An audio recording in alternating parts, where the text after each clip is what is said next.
Welcome to Leaders of the West, a podcast for innovators and changemakers.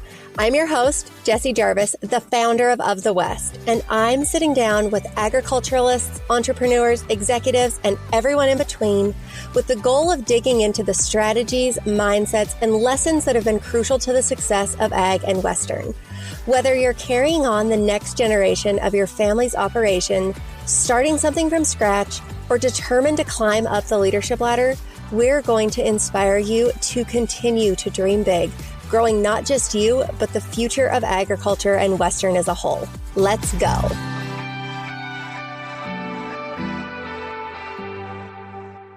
Okay, I promise we're going to get to today's episode, but before we do, I have to share the coolest message that I received from an employer recently who used the site to hire their newest employee. Here it goes. My overall experience with Of the West job platform was beyond my expectations. We received over 70 applications for our hiring position and ended up interviewing multiple amazing candidates.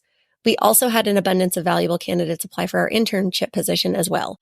Of the West is a great online portal for candidates to search for jobs and for recruiters to find the best talent available in the industry. Thank you, Of the West. Rodeo Life Magazine. Oh my gosh, you guys. So now I'm going to ask you, if you're an employer and you haven't used the site yet, what are you waiting for? The process is easy, it's affordable, and you have the potential to reach some really great candidates who love ag and the Western way of life. And if you're not an employer, you might know of somebody who's looking for a new employee or looking for a new job or looking to connect with a freelancer or a contractor over on the directory. And your willingness to tell people about Of the West makes a massive impact on our business. That word of mouth stamp of approval is the business version of 24 karat gold. I kid you not. No form of marketing beats genuine word of mouth, and it does not go unnoticed. So thank you guys for sharing Of the West with all of your family and friends. We always appreciate it. And thank you to our valued employers for sending in those kinds of words about our platform. It is so appreciated. As always, you guys can go to ofthewest.co to find your next job, employee, or business to contract with. That's ofthewest.co. Well, hello, everybody. Thank you guys for tuning in to this week's episode of Leaders of the West. Today, we're sitting down with Hailey Nelson. She is the founder and CEO of a brand that you guys have probably heard of.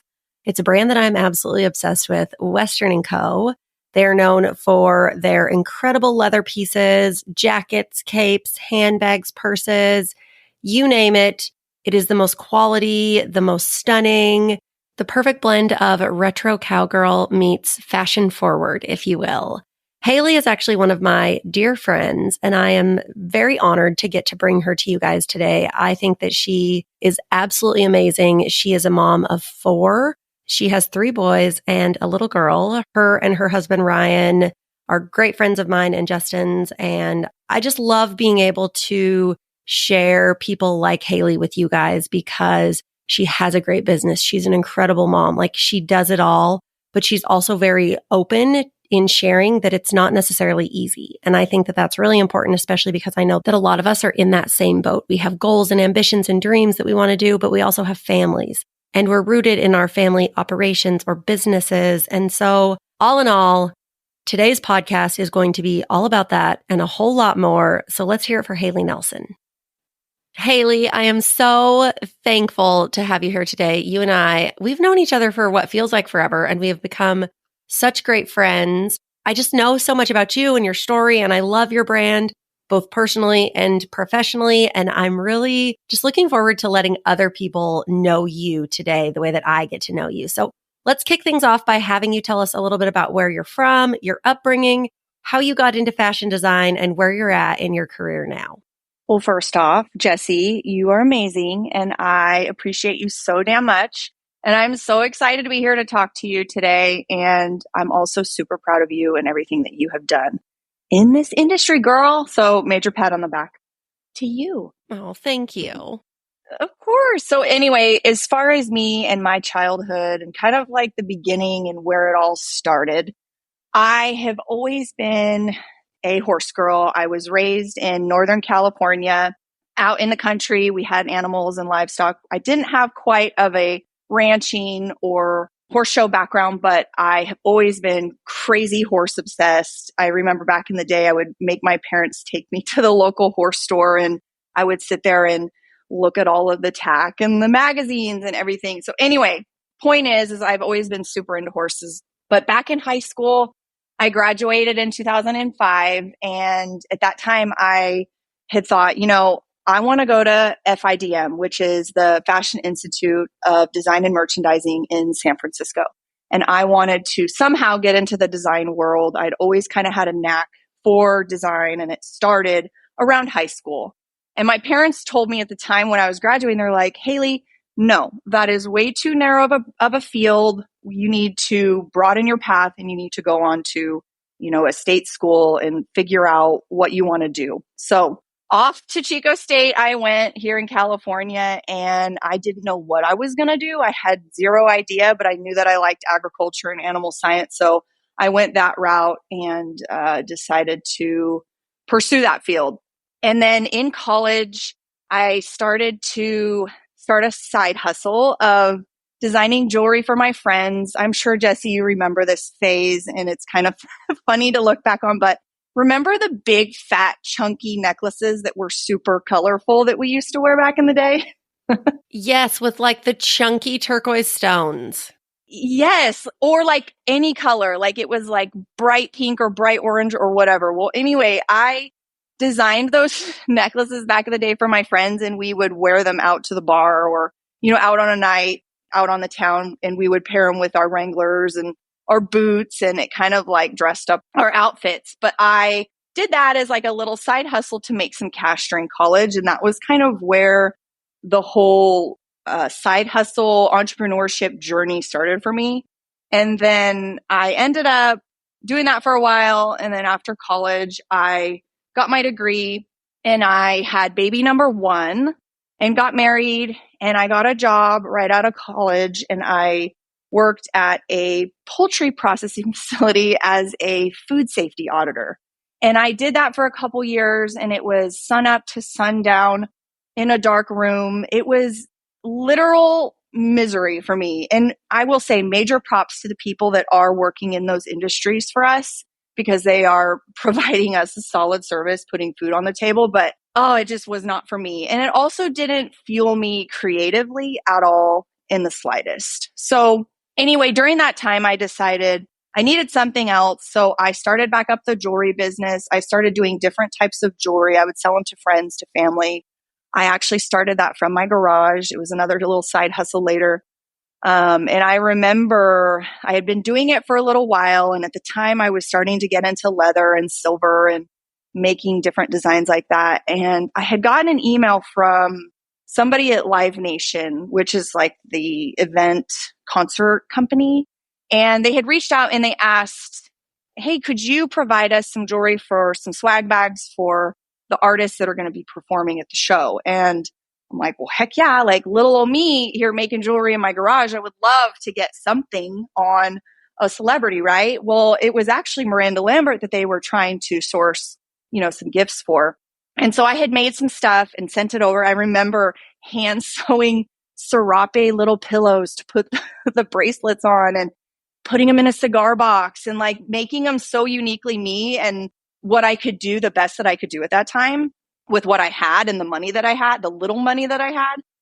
And anyway, it ended up making it on the wrist of Miranda Lambert while she was at her concert. And I had gotten some pictures and it surfaced on the internet. But anyway, that was like a major, like, holy crap moment for me that was super exciting.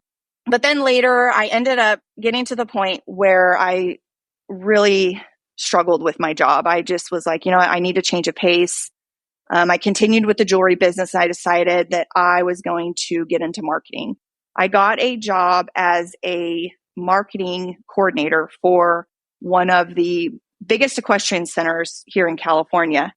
And at the time, they hadn't had any in-house marketing materials made there on their facility. And my head boss, had asked me, Hailey, do you want to do all of the marketing materials for the facility? And I said, well, heck yeah, like creatively, that is totally my jam. And she must have seen something in me, thank goodness. And she bought a brand new iMac and Illustrator, which for people that don't know what Illustrator is, it's basically the most commonly used program to design graphic marketing materials and even product development and stuff like that. So I learned illustrator for 2 solid years, 8 hours a day. I was doing all their marketing materials, really, really understood the program. And that is what helped me later in my career that I can talk about. But at that time, when I had learned those skills through Illustrator, I also contract designed and had some opportunities to work with some other Western companies like Hui and Noble Outfitters. And I had designed their jewelry lines and accessory lines, as well as some of their apparel, which was a really eye-opening experience for me. And I realized at that time, like, okay, my passion is clearly design, and this is something that I want to pursue for the rest of my life. Like, I found it. I found the thing that really jazzed me up that I knew that I wanted to do. So I kept doing that for a couple years. And then in 2015, I had my second baby, and I decided, you know what? I'm going to do the thing. I'm going to quit my job, and I'm going to run this business, and I'm going to go for it. And luckily, I was at a point where my husband was doing well, where he could really support us, and I could really focus on the side venture that I was entering into. And that was when I took the skills from my marketing job, and I had launched a graphic t-shirt line. And I drew all of the graphics for the t-shirt line, did that for a little while. It was wildly successful, but I got to a point where I just was like, I want more. I want to do more. They were fueling me creatively, but not to the extent that I wanted. So I thought, all right, I got to do something else. What's next? And I have always loved leather. I love the material of leather. I feel like it's something that should be in everybody's closet. I love that it lasts for decades and you can pass it down to your kids. It's just one of those things that I just really love and appreciate. So I have been majorly into going to vintage stores, shopping around, looking at leather, finding pieces that were Western, and then always finding like they didn't quite fit me right, like the way that I wanted, or they might have been missing something that I liked in a garment. And I also wanted to do something that was a little more understated, like not so overwhelming or trendy, and something that maybe I could use for quite a while. So I decided, heck, why not design my own leather line? Having no idea what I was doing in the slightest, like zero clues. I started with a Google search on like leather manufacturers, and I had no idea. I found out that León, Mexico was the leather capital of Mexico and quite possibly the world as far as boots. And I thought, okay, well, let's look there. And I just searched and searched and searched. And finally, I found a factory that was willing to work with me with my small budget, that was full service, that could really help me learn and grow, and that would take a small order. So I ended up finding them. And actually, it's still the same factory that I do use today for my leather jackets. And that was around the time that the name Western & Co. was born. Prior to that, it was Western Chic Couture, which sort of makes me giggle. I don't think right? I actually remember Western Chic. That's hilarious. Well, thank goodness, because it's kind of a funny one. It doesn't suit me now, but at the time I think it did. Anyway, I ended up doing the leather jackets for a little while, and then I had a friend that was working in the industry, and she happened to be at the Cowgirl Hall of Fame, and she was working behind the scenes a lot, and she ended up working or being with Reba at some point. And she had introduced Reba to my brand and the leather cape, which was our first initial flagship piece. And Reba had seen it, and she actually wore it when she got inducted to the Cowgirl Hall of Fame, which, hello, crazy. Like, what? I can't believe that. So that was super exciting around that time that had happened, and that she thought that my piece was worthy of wearing for the Cowgirl Hall of Fame. But after that, around, so say 2017, I had my third baby, Nash, and my third boy, mind you. And I was burned out, Jesse. Like, I was done. I was like, I couldn't even look at rodeo on TV. I couldn't even look at the Western lifestyle, which was the heart of my world, right? And I just was burnt out on it all. Like, I was done. And at the time, my friends were asking me, Hailey, are you going to come back? Are you going to come back? And I'm like, no, I'm done. Like, I am done with this. I don't want to do this ever again. I don't want to design. I don't want to think about a leather jacket. Yeah, I was fed up, and I ended up taking a solid year and a half off. And there's a lot of people that actually have followed me from the very beginning, and they remember this part of the story where I just went dark for a year and a half, and I focused on my family, and I focused on raising my littles.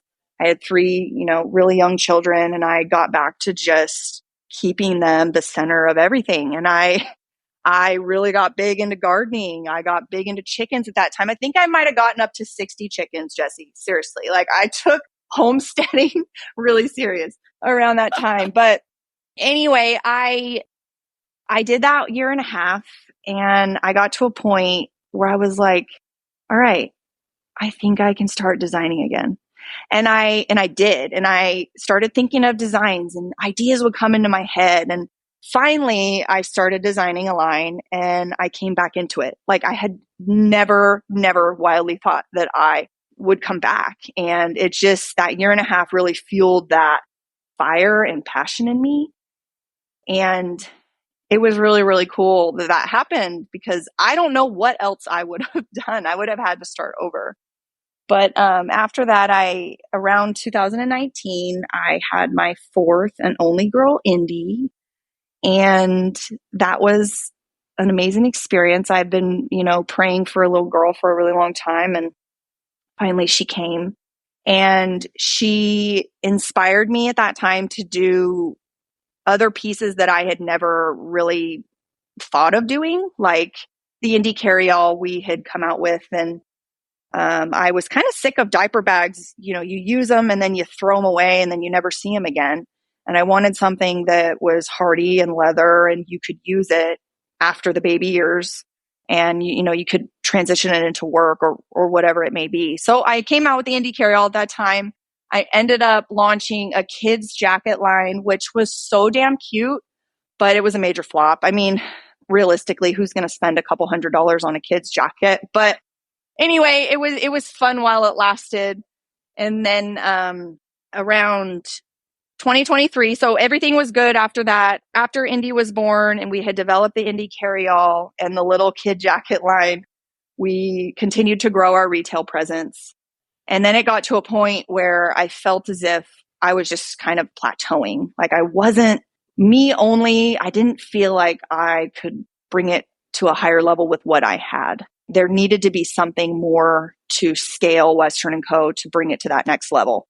And one of those huge things in scaling is wholesale, offering wholesale. And it was not something I took lightly at all. It brings on a whole new element to business that I knew, and I still am learning each and every day what it brings. But so I decided to venture into wholesale in 2023 and had no idea what that was going to be like, or the success of what wholesale was going to bring, that market was going to bring.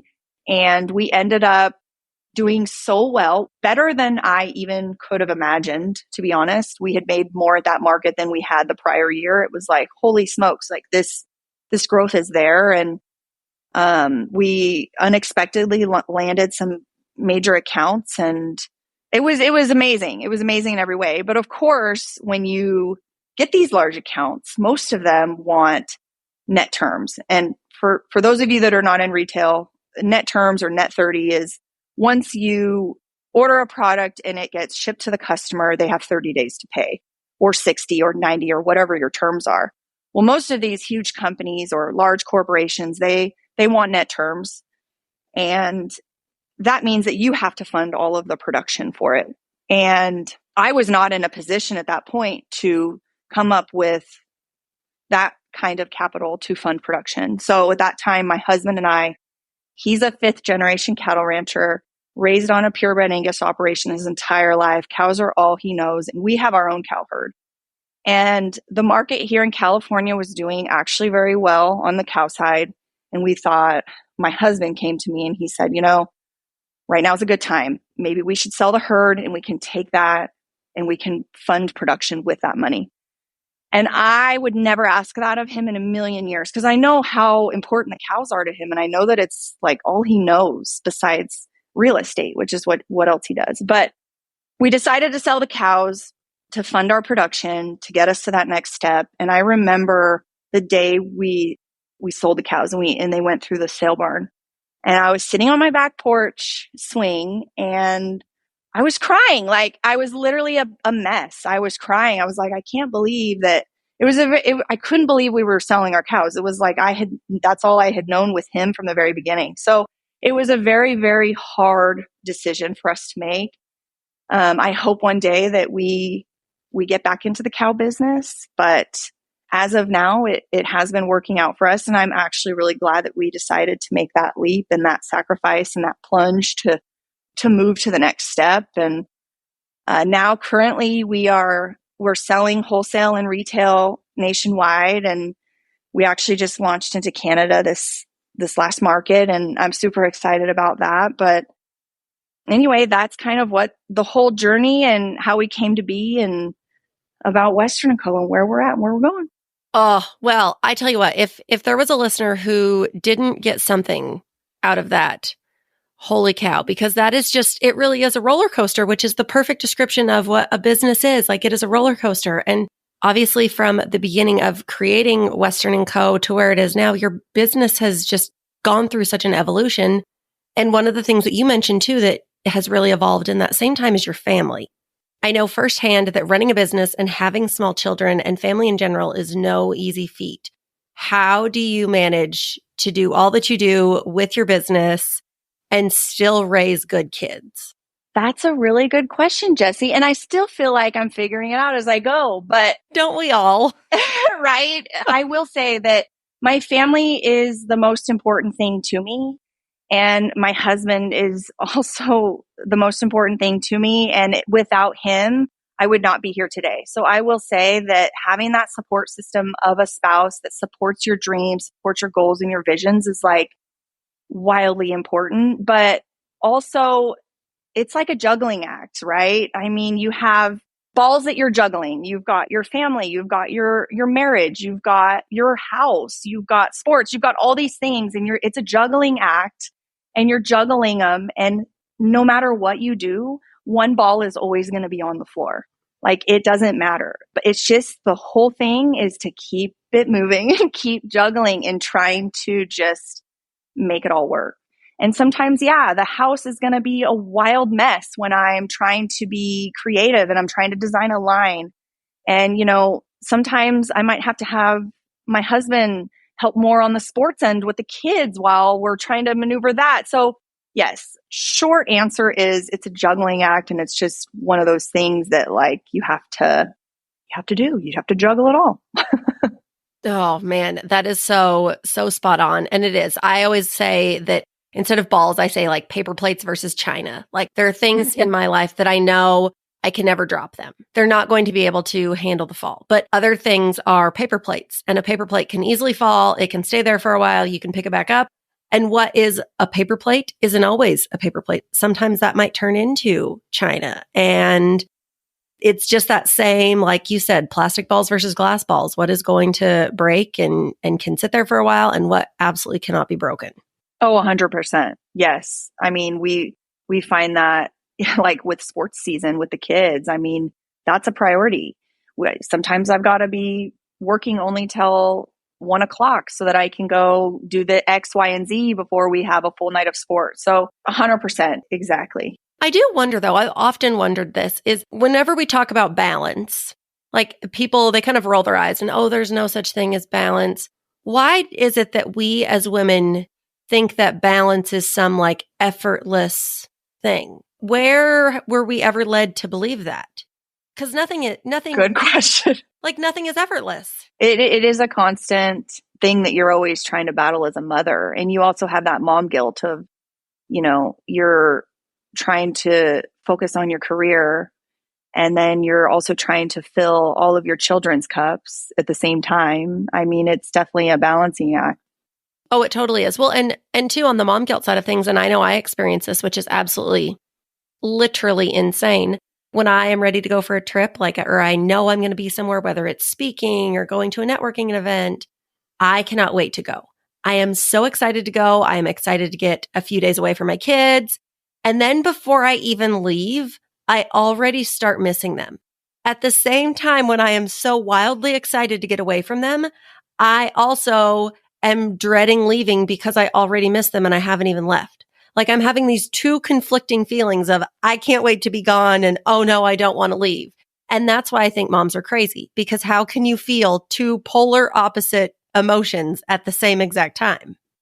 No, you're exactly right. And I knew you were going to say that. It's like the moment you're so excited to leave and you've been prepping and preparing for this next work trip. Like for me, it's WISA often and preparing for that. And then you leave and then you're there and you're like, okay, I'm ready to go back home and get back to my routine and my family and, the baseball game at 7 o'clock at night and everything else in between.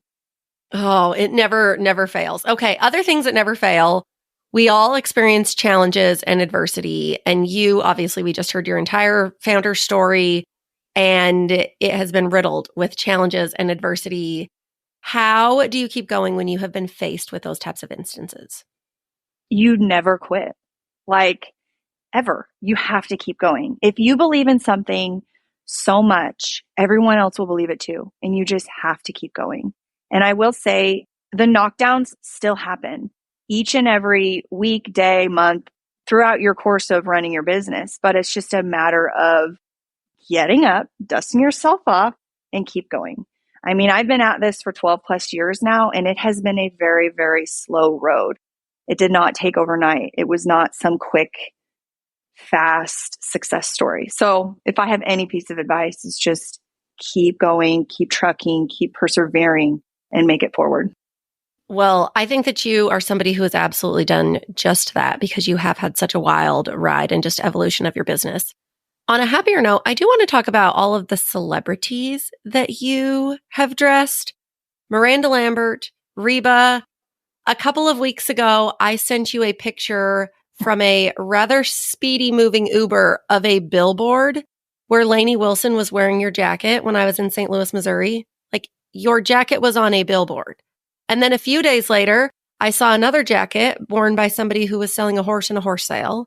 And then the next day I went to the grocery store and there was a Coors advertisement with Lainey Wilson in your jacket. Like, Hailey, I cannot go anywhere and not see something Western & Co. How does that feel? Jesse, it's the best freaking feeling in the world. That is what makes me keep going. The fact that somebody would spend their hard-earned dollars on something that I designed and created, like literally nearly brings tears to my eyes. It's the best thing ever, literally.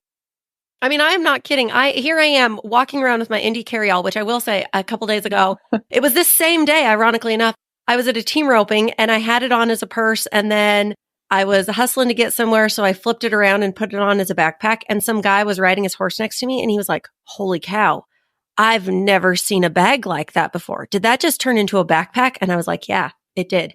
And want to know what's even better? It has insulated cup holders on the inside because it's actually a diaper bag, but you can keep an ice cold beer in there if you need to. Oh, yeah. He was mind blown. I'm pretty sure he was about ready to go buy one for his wife. I love it. That's awesome. Oh my gosh. Jesse, you have sold more indie carryalls than anybody. You're always representing it. And I swear I've made the most money off of you. So thank you for that. Appreciate it. Oh, well, you guys, I really do. I truly, truly ride for the brand when it comes to Western & Co. because I live and die by quality. I work hard for my money. I gamble every day. As a rancher, I want to know that when I buy something with it, that it is going to last. And I have everything when it comes to Western & Co. I have jackets. I have bags. I have hats. I have shirts. I have a horse that I ride that came from your family. Like I literally have everything.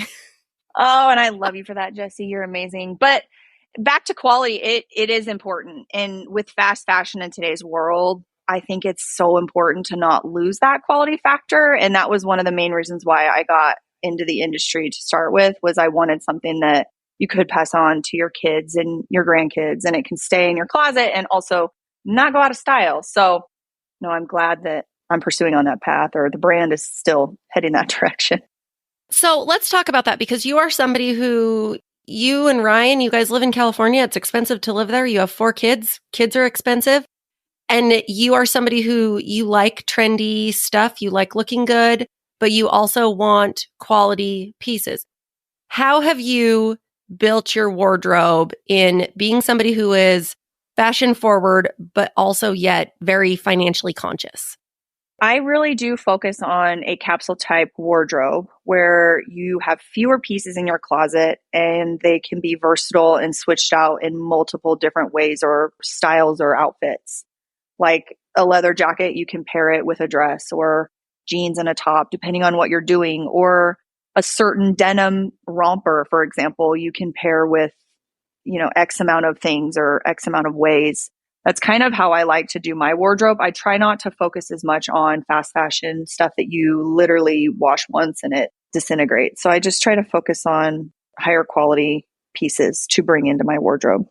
So what are some of those higher quality pieces? Obviously, jackets, you wear your own, but like denim, boots, give us a rundown. Because you are a style icon, Hailey, and we can't get away from this conversation without talking a little bit about style.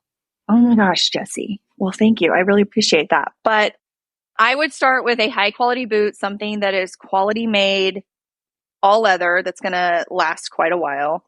I think denim lasts for, it can last for decades. And then items that are going to be your 100% cottons that are going to get better with time. That's my best advice. Okay, on the topic of fashion, can we have a verbal sneak peek of what we might be seeing from Western & Co. this fall or even into next spring? Like, are there colors, cape designs? We don't need the details. We just want some fun teasers. Ooh, there's a piece that is a ruby color and it's like the perfect ruby color. And if you know me, you know that I do not venture into color very often because I do want it to be something that is going to be neutral and versatile in your wardrobe. But sometimes I do like to branch out. And yes, there is a piece that is just a gorgeous, gorgeous color. And we'll also have a couple other cape styles as well. Because why not? Ooh. More capes, the better, right? I love those capes. I tell you what, you guys, they're an investment, but they are the easiest thing for me to style. You can throw it on. They're perfect for any occasion. You can wear them with dresses, jeans, literally anything. The cape is totally where it's at. Okay, Hailey, we can't let you go without getting into the rapid fire round. What's the best piece of business or personal advice that you've ever been given? So I'm a sucker for these, and I actually have a note in my phone full of these for when I feel like the sky is falling or I need a reminder or to ground myself. But I would say number one would be at the top of every mountain is the beginning of the next. And brands aren't built overnight. You have to have that impatient patience to have a brand that stays. And I know we touched on all of that earlier, but it definitely stays true. Oh, yes. Those are good ones. Okay, if you could give people any words of wisdom and you knew that they would take it to heart, what would it be? Another thing we kind of touched on earlier, but change is constant and your ability to adapt to change will define your success. Pivoting is so important, obviously, when you're running your own business.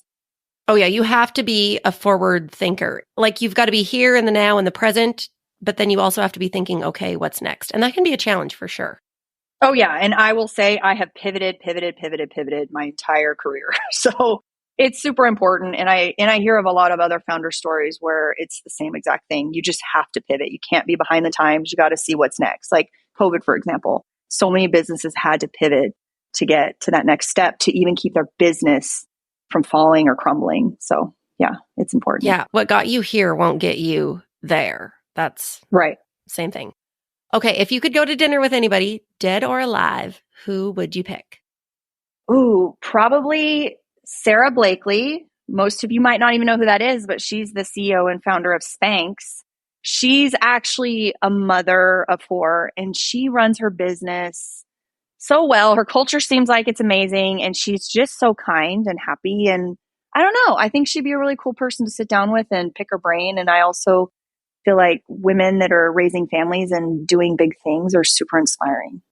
Oh, yes. She has the most inspiring story. Like she started selling copiers and printers as a door-to-door salesman, and she has built the most like coveted women's brand ever. Yes. No, I look up to her quite a lot. What is one quote that you lead your life by? No doubt it would be the golden rule. I mean, right? Treat others the way you want to be treated. I think that was instilled in me at a young age. And I know, in business, people can be kind of cutthroat at times, but I have always falled back to being kind being kind and treating others the way that you want to be treated.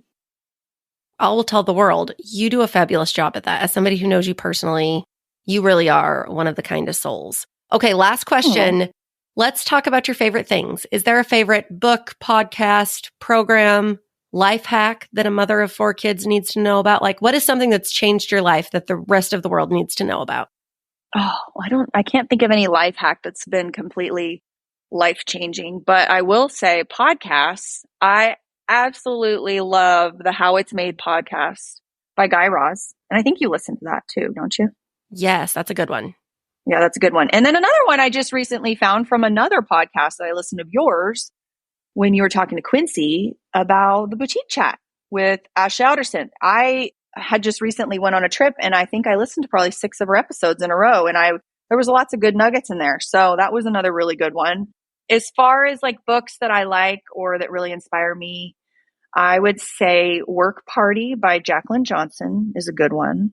Fearless by Rebecca Minkoff. She's a bag designer and she's also a mother of, I think, 4 or 5. And she's super inspiring. And then also Believe It by Jamie Kern Lima, the CEO and founder of It Cosmetics. As you can tell, there's kind of like a theme here. I tend to female founders. Female founders and also mothers. They just really, really inspire me. And they honestly keep me moving forward. Well, speaking of another female founder, and you mentioned How I Built This, they have a really good episode with, her name's Tiffany, the founder of Drunk Elephant. I had told you to listen to it, but you guys, if you want a good female founder podcast, that one is really good. We'll try to link it in the show notes. Well, Hailey, thank you so much for hanging out with us today and sitting down. I am so thankful that I have you as a friend and that I've gotten to share just more of you with the rest of the world, because you really are one of those good golden hearts out there. And I am just forever grateful for you. So you guys, thank you so much for listening. And as always, we will see you back here next week.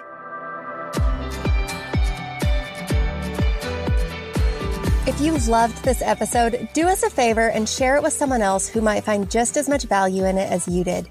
We're on a mission to continue to grow and strengthen the future of agriculture and Western industries, and you spreading the word helps us make more of a positive impact. It also makes a big difference when you take a minute to go rate and review the show. We can't thank you enough for listening, for sharing, and for loving Ag and Western as much as we do. We'll see you back here for our next episode.